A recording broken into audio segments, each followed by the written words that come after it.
Welcome to Neurotypicals Don't Juggle Chainsaws, the podcast that cuts through the rubbish to explore the world of neurodiversity. I'm your host, Nic King. And I'm your host, Kate Fox, and together we're here to explore, understand and celebrate being neurodivergent in a neurotypical world. From ADHD and autism to dyslexia and other quirky brains, we talk about it all. And go off on tangents. So whether you're neurodivergent, love someone who is, or you're just curious about neurodivergent minds, you are in the right place. Let's get ready to juggle some words and maybe even a few chainsaws, metaphorically, of course. Hello, welcome to Neurotypicals Don't Juggle Chainsaws with me, Kate Fox, and my partner in crime, Nic King. And I'm saying that because we this week are looking at autistic-coded characters. We've been meaning to do that for ages, but it would require us to do like thinking and research and stuff. But we're going to do it through the lens of a new show on Channel 4 called Patience, which features an autistic main character played by an autistic actor, Ella Maisy Purvis. And I, in fact, would not have watched it, actually, if we were not going to talk about it.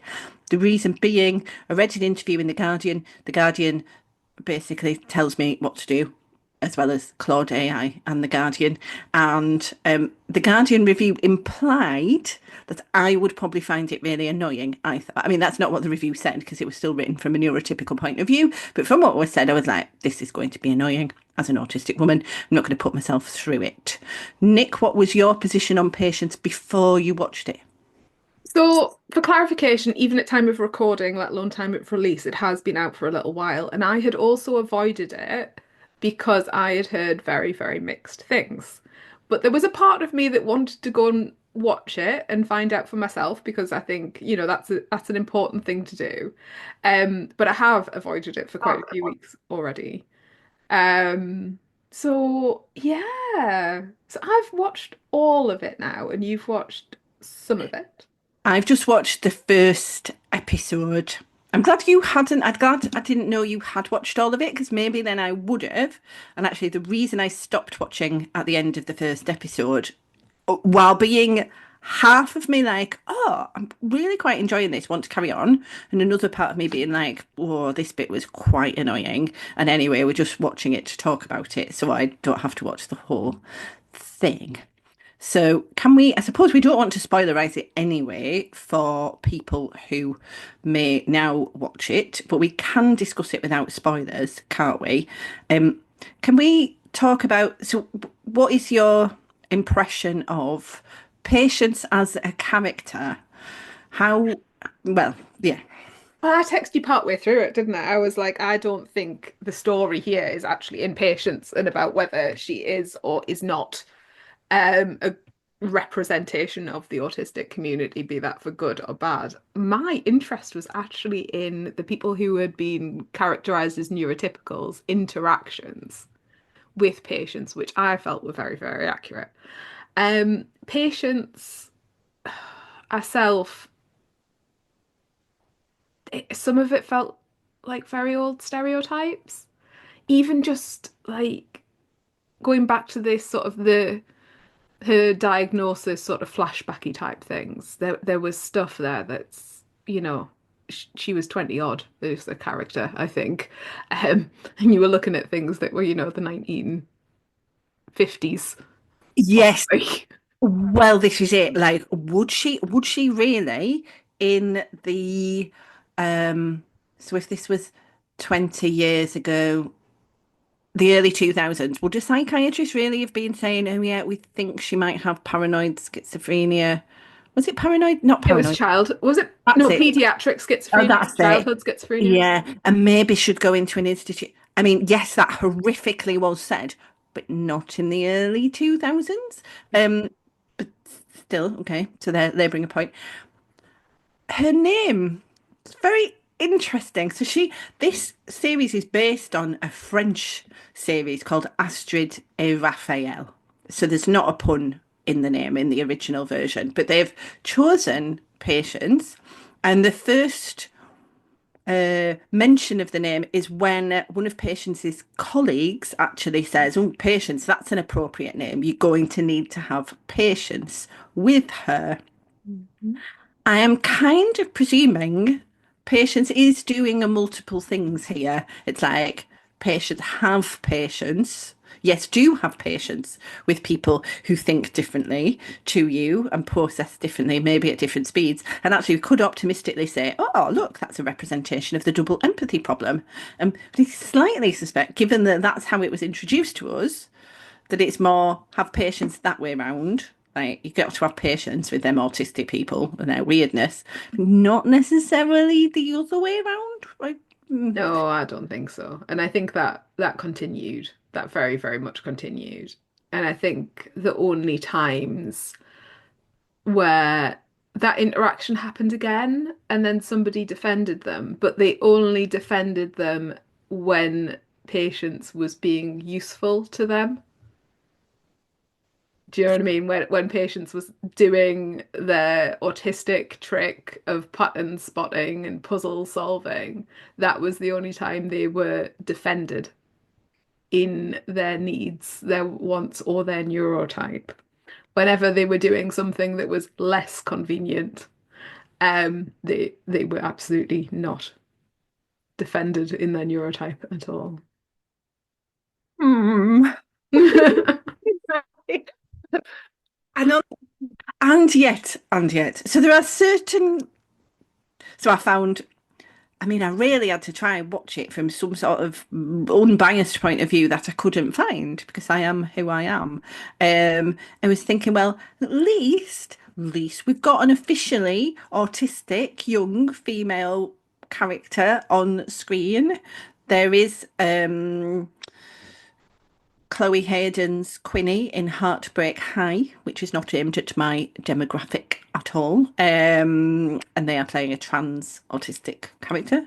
But other than, on mainstream telly, we don't have young autistic women, do we? There Generally. was a young autistic woman on Hollyoaks for a while. That's right. Yes, yes, yes, yes. Uh, Carrie, the voice coach from uh Kyle's, but I want to say Billy, but I don't know if I'm making that up. I'm awful with names generally. Everybody's, yeah, yeah. yeah. We will have to anyway. Okay, so that's and actually this is an adult series, isn't it? It's aimed at adults, so maybe that's the first one that is. Okay, so that's good. What else is why does she have to just be such a flipping cliche though? And yet in other ways not completely. I love that I recognise her movements as autistic movements. To me, she walked autistically. The only reason she does that is I'm fairly sure that the The script actress is director, autistic. exactly. That's right. And hurrah! Oh, that's the other brilliant thing. Yeah. Yeah, the And act that's an important thing as well. that is hugely important. I don't nowadays I couldn't have watched it, in fact, if she wasn't, just because of the painfulness of it's like someone caricaturing, whereas she's not doing that. She's not like any deficits mainly feel due to the script. Tell us more about the thing where you're saying you think that the real story is how neurotypicals treat it. So, I mean, there's the interactions where people are like, "Ugh, they're a bit difficult or they're a bit, weird, odd, different. And then, the sort of the defense of, yes, but they've solved this aspect of the puzzle or they've done this thing or they've done the other thing. But that same character absolutely invaded every single safe space patients had. They Oh, were in their home, they were in their workplace, they were in their autistic peer support group, they were in their phone, and they absolutely 100% manipulated them via their interests and their monotropism to go and do their job for them that they couldn't do themselves. and that we are potentially, because this is the point where I then decided not to watch further last night. The first episode does end with Laura Fraser's character, who is a police officer, a slightly chaotic, overworked police officer who, yeah, literally follows patients to her adult autism group and then blatantly sits on the side. So this place where you would, feel free to share about your issues, you literally have a colleague in a position of power over you where there's actually been quite a complex set of interactions already, just sat there earwigging.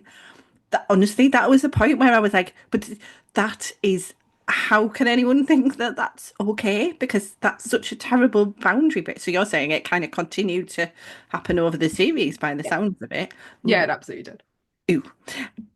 And that group, see, that group was very interesting. I was like, the because when the people in it started speaking, it was as if someone had, well, I was going to say, as if someone had put into AI, please could you say what characters in an autistic support group would say to show each different position of being an adult autistic person. However, because I now speak to Claude AI and DeepSeek, I'll tell you what, they would have done that 10 times better because they would have moved beyond the cliche. They honestly would. So there we are. But it was also a group of cliched people in there as well, wasn't it? It was serving cliche. It And was. the jigsaw piece, did you notice that? Say pattern spotting. Oh, It was four jigsaw pieces on the poster on the way in. And I immediately was like, oh, this isn't going to be a good room. Never mind poor patients who's had their safe space completely invaded by this person in power over them. But like I was like, oh, it's not going to be good. I couldn't see, and although, and again, having to put the positive side, oh, at least given that many people won't be aware that such a thing as an adult autism support group exists. Oh, good. What? Oh, you can get support, and that could be a valuable thing, and patience is going. But, so kind of good. Also, it's not like that, and don't worry, well, actually, it sort of could be like that. Don't worry, your colleague's not going to follow you. Do you know if, so I read just from watching it, that the bloke leading the group, I thought he was autistic himself. Do you think he? And then I was like, oh, well, that's at least it's autistic led. I But have not Googled. He struck me. He struck me as somebody who would be. it was more of a peer thing, I Yeah. thought. But then if it was a peer thing, it's less likely to have had the jigsaw pieces, because But you don't know how much influence people have over this creation of things and spaces, and sometimes you've just got to take really tiny, small wins, and you don't know oh, how many of them were. Like you don't know how many small wins the neurodivergent, like larger cast or input, like they're probably sitting there going, "You have no idea how much we changed. I It was did. really bad." Yeah, yes, and you are And you're sitting here going, yeah, pieces. yeah, And they were like, yeah, yeah, it's already printed. We're not changing that. yeah. Like, From the perspective of having been involved in projects where there are neurotypical gazes happening and having that input and at least making something, yeah, less bad than it could otherwise have been. Want to help keep our podcast going strong, a bit like my coffee, you can leave a tip via our PayPal link on our website, Neurotypicals Don't Juggle Chainsaws, and your support keeps everything running smoothly, again like my coffee, and we couldn't do it without you. Can we zoom out a little bit from Patience, but come back to her? yes, What other autistic coded character? Well, she's not autistic coded; she is autistic. But who else? Did anyone resonate for you in the world of telly or film up till now? I think. I mean, who isn't neurodivergent in Vicar of Dibley? Yeah, yeah. All of, see if we're saving more stereotypes. We've got echolalia, haven't we? And then Alice, bless Alice, and a Teletubby wedding. Oh, I missed that, but I did. I identified with Alice when she tells the interrupting sheep joke badly. Like I try and tell the interrupting sheep joke, and I still can't even tell the wrong version of the interrupting. If I tried to do it now, I would fail. It was, in fact, it's a brain glitch that's also quite funny. I'm not going to try. Uh, but that though, so comes under the category of British eccentricity and awkwardness, doesn't it? Mm. Into which Miranda, for example, also fits. And Yeah. I think possibly all, but like, so obviously there is Miranda, and absolutely because I think we've talked previously about how I do like Miranda gallops up and down my corridor, like a Miranda gallop. But also if you think about one of my comfort shows is Call the Midwife. Who was she in there? Chummy, Chummy, yeah. maybe Chummy, and she was very that she was coded as well. I don't know if just Miranda is just as in Miranda Hart is just. Well, Miranda has just written an entire book about her ME and chronic fatigue syndrome, but I'm sure that, And yeah, we're gonna go tell her. we're just not, are we? I spoke to someone recently who's just very annoyed about Miranda not noticing, but this is where we're still in a place where for many of us, we will never have we still lots of people who are older will not have this realization. Lots of women will not have this realization. Tell you who's less likely to have this realization as well, and I've just realized this about this lack of realization. It's ADHD people, because we will see our classic, our autistic. So Sherlock, I really enjoy Benedict Cumberbatch's Sherlock, actually. I've watched most of the series. I enjoy his, in the same way that I enjoy the Doctor in Doctor Who's not having to perform tedious social interaction well and the comedic effects of that. I very much enjoy that. I enjoy watching pattern spotters, pattern spotting, because that's what I do. All of those things. But what I don't, they are autistic coded and not ADHD. And coming back to patience, so we see her character doing very intensive scripting of conversations. Now, I do know autistic people who script, not quite to the level of, oh, if Having a book with a flowchart. yeah, and if someone says a different word, like she had planned for if the police officer character was to say hello, but she said yes when she answered the phone, and that threw her off. Mm. I mean, that felt like quite a strong exaggeration. Mm. But I was thinking, the actor herself says they don't script. And I was thinking, of course you don't, because probably as an actor, you're veering more into your ADHD type of territory, I would have thought anyway, and have that kind of need for spontaneity, ability to improvise, maybe.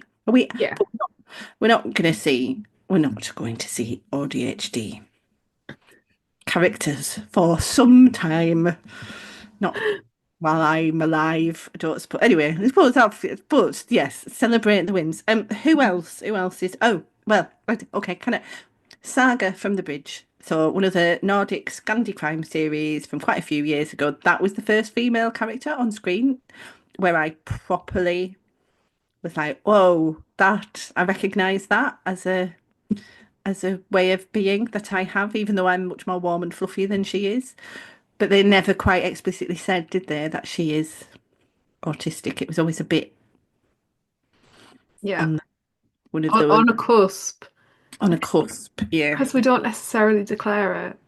Like, do you know what? You probably don't, because like you haven't had small children, and Frozen was probably never a thing in your life to the extent that like I possibly have trauma. Elsa from Frozen, you see, she's serving ADHD. She really is. She's Ah, impulsive. I mean, she does literally have superpowers, but like, fair point. Yeah, and that obsession of neurodivergent people with the song "Let It Go." No, I was aware of all that. I thought that's a really okay.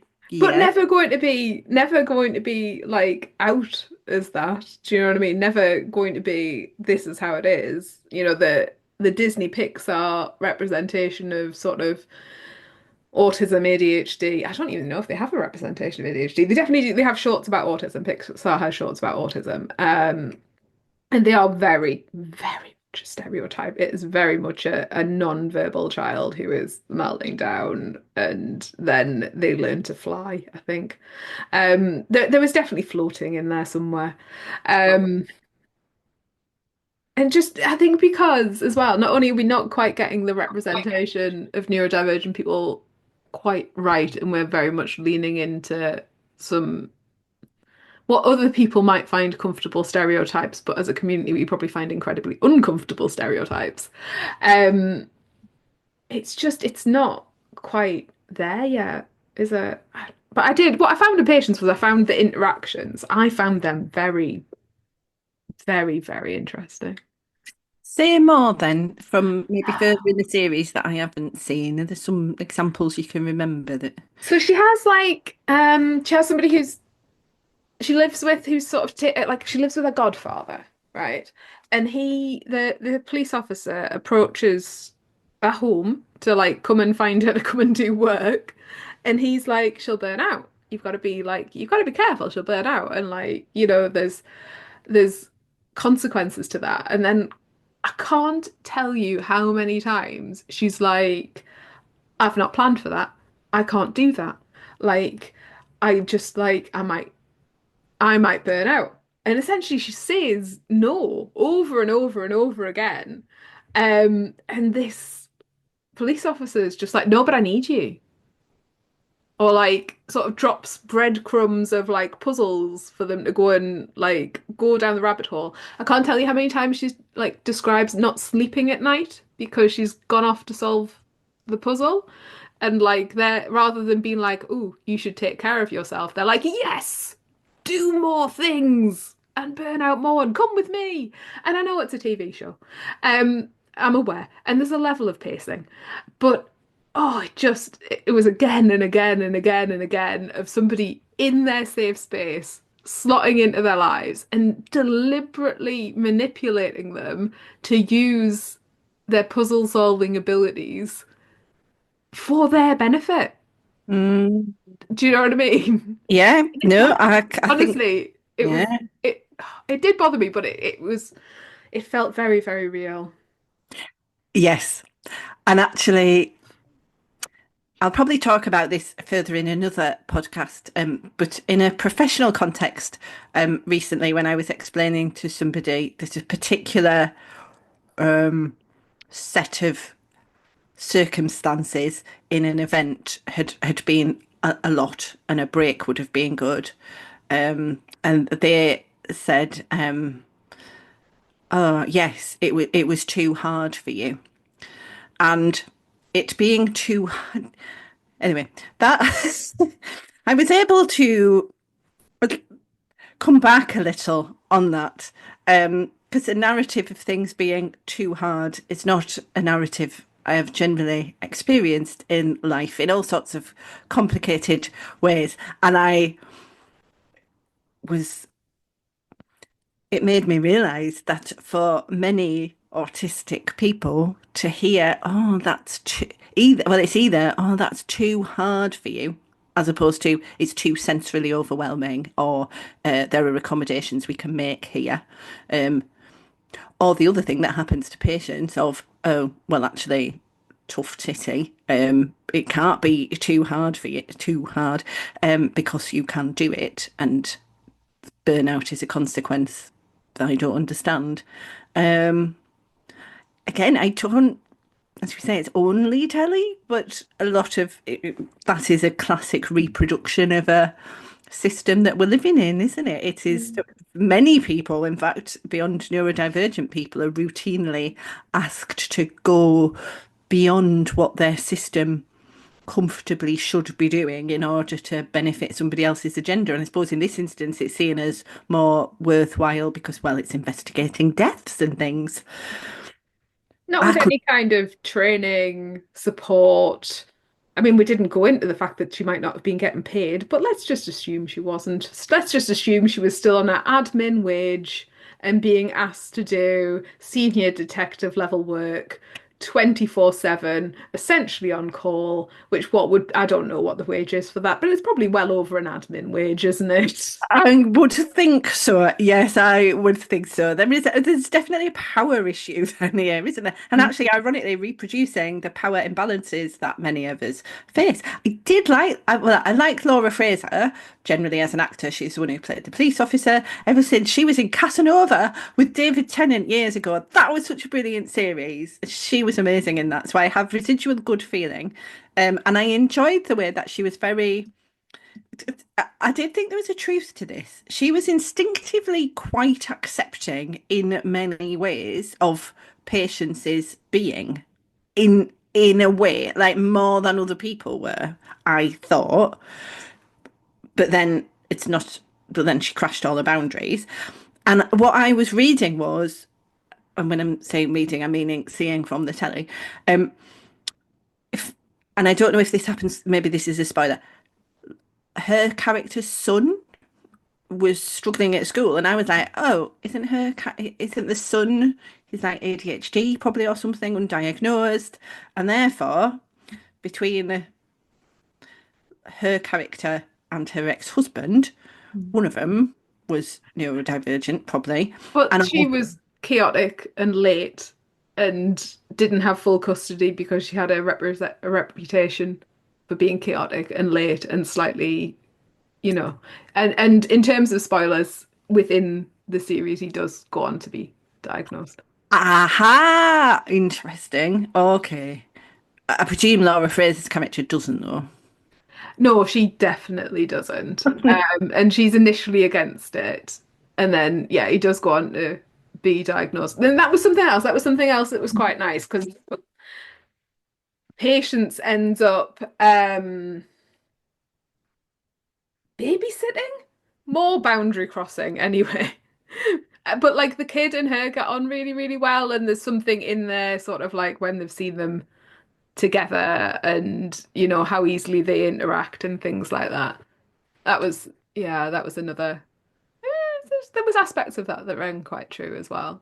Mm, yeah. However, yeah, bringing random people to come and get your child who you barely know is probably not. Again, unpaid, I presume. Oh, apparently always unpaid. We're not getting paid for now.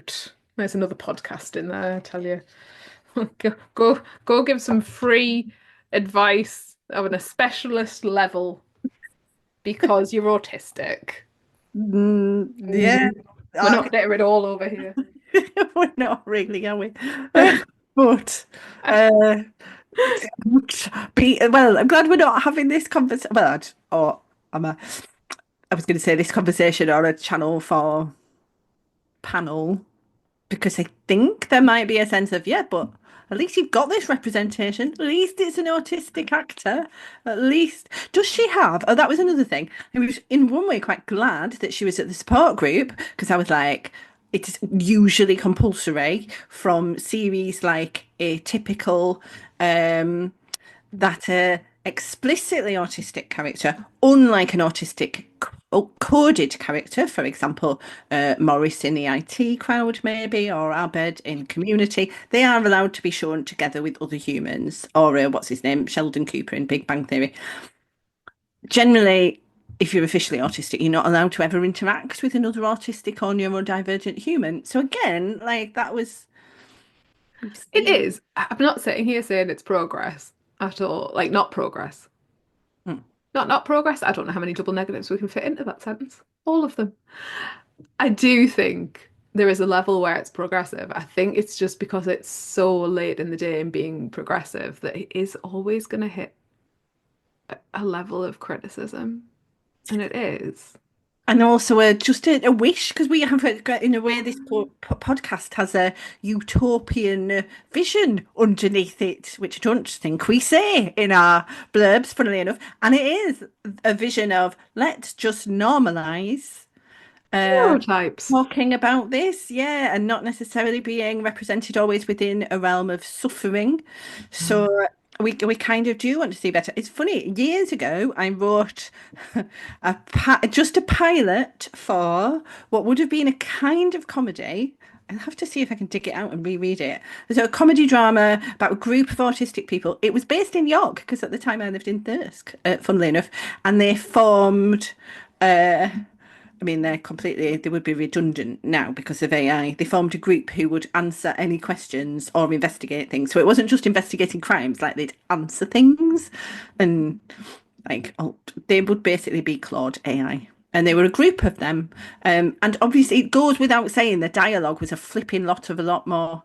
Oh, hang on. I'm pausing because we've only got 2 minutes to go, but I'm just having a little revelation. I wrote this about 8 years ago before I myself had solid connections with fellow autistic adults and families and, autistic people at all stages of their lives and not. Maybe we should review and see how good Oh it my was. God. Yeah, because Send it me. yeah, I'll tell you what, it would have been full of speculative cliches. Like still not as bad as the support group scene in Patience, but bad because I was coming from a position of it was much less immersive knowing.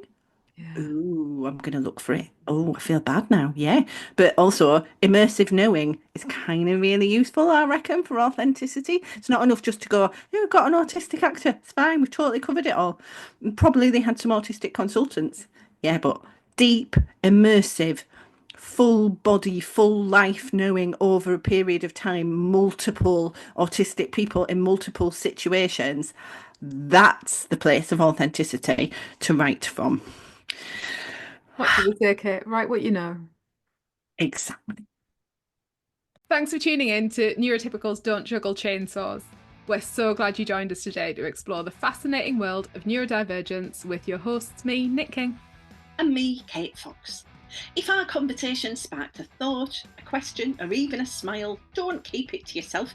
Drop us a line at hello@neurotypicalsdon'tjugglechainsaws.co.uk or visit our website neurotypicalsdon'tjugglechainsaws.co.uk to write in. We'd love to hear from you. If you enjoyed today's episode, consider leaving us a 5-star review on your favourite podcast platform. Until next time, keep embracing the unique ways you juggle the chainsaws of life.